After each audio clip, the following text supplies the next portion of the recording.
tâm. Giây phút em gặp anh là 24 hours daw sila Marites ka talaga. sabi ng source kong Marites, 24.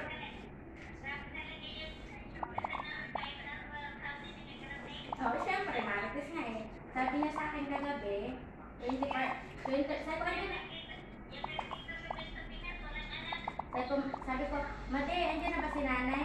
Sabi niya, wala pa daw kasi daw, nag-request yata daw sila na 24 hours pa daw bago dalawin. Sabi niya baka bukas pa rin natin, sabi niya. Siyempre, marami tayong source dyan eh.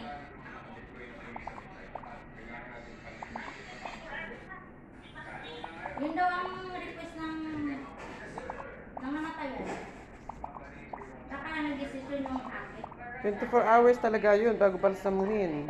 Kasi baka mabuhay pa.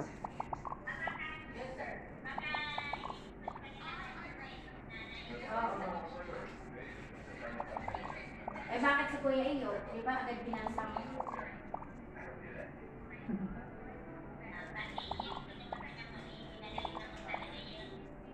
Bakit?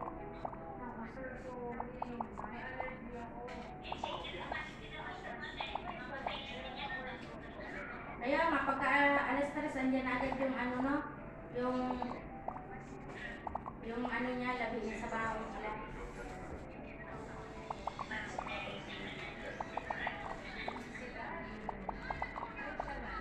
Sabi ko, nagitnaan kami, di ba? Yung bahay namin, dito may namatay. Tapos ngayon may namatay naman sa kabila. So ito na yung bahay namin, nagitnaan.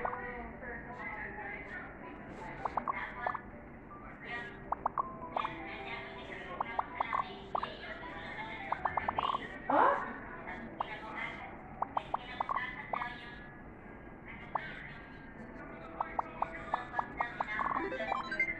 Bakit?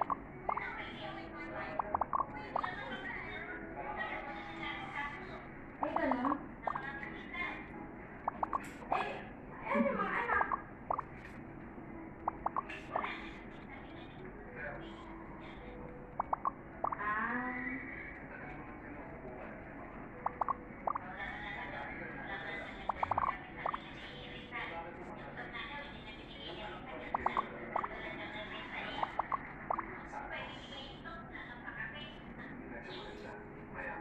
Bakit wala man lang tumulong sa kanila? Hindi, wala man lang nangyayang sa kanila? Wala man lang tumulong. Bakit marami siyang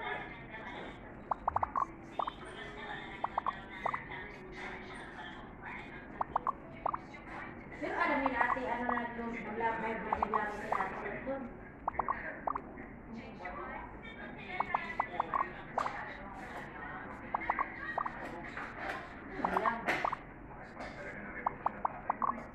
Nagpadala pa yata si Madi doon ng pera doon yung nagpadala yung gawa niya, yung lokal na namatay sa Kuya Iyo. Malaki doon. Diba sa atin Sinka ngayon todo alahas, diba? Kasi tinatapalan siya ng pera ni Madi. Diba sa atin Sinka, lalaki ng alahas ngayon. Diba nung Marites, diba? Nang ganyan kalaki ang alahas niya. Ngayon, pinamang kabilaan niyang kamay. So, ginto. Natapalo siya ni ano eh. Ni Madi ng pera eh. Kasi may nag-chat sa kanya. May nag-chat kay Ate Cynthia na may kinakasama si Madi dito at saka may jowa lokal. May nag-chat sa kanya. Mismo sa bunga ni Madi nagsabi si Madi sa akin na may nag-chat na doon kay Ate Cynthia. Siguro dahil parang ano, kung kaya lang siguro sa Ate Cynthia kasi pinatapalan niya ng pera eh. Kaya si Madi nagsabi sa akin. Ha?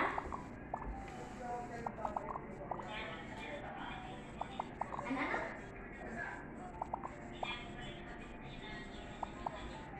Hindi man niya inaamin sa akin, pero nung nag-ausap kami, sabi niya, alam mo ba mga din? Sabi niya, may nag-chat nga doon kay mama na ano, na may pinakasama ko dito sa may jowa kong Saudi. Sabi niya na gano'n.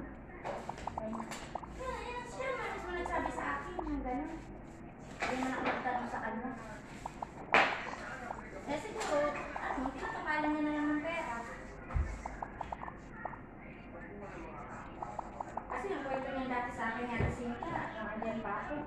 Ipapadala rin si Mali ng 40,000, 100,000. Sabi ko, ang laki naman te, magkano ba sahod niyo doon? Sabi ko ng ganun. Oh.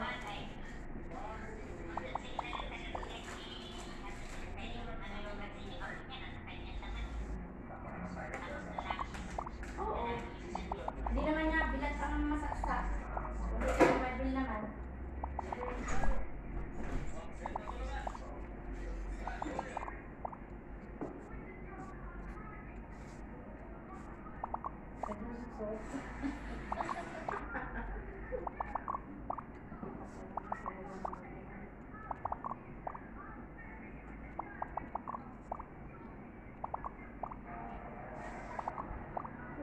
Naku po.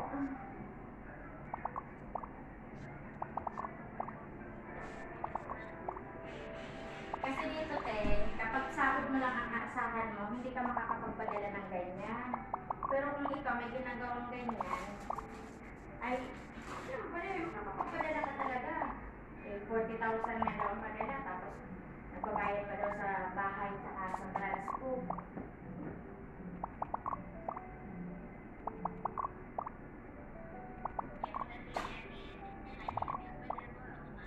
Oo, todo alahas nga, nakita ko. Kahit rin ko man siya, nakita ko nung ano. Todo alahas ang role niya.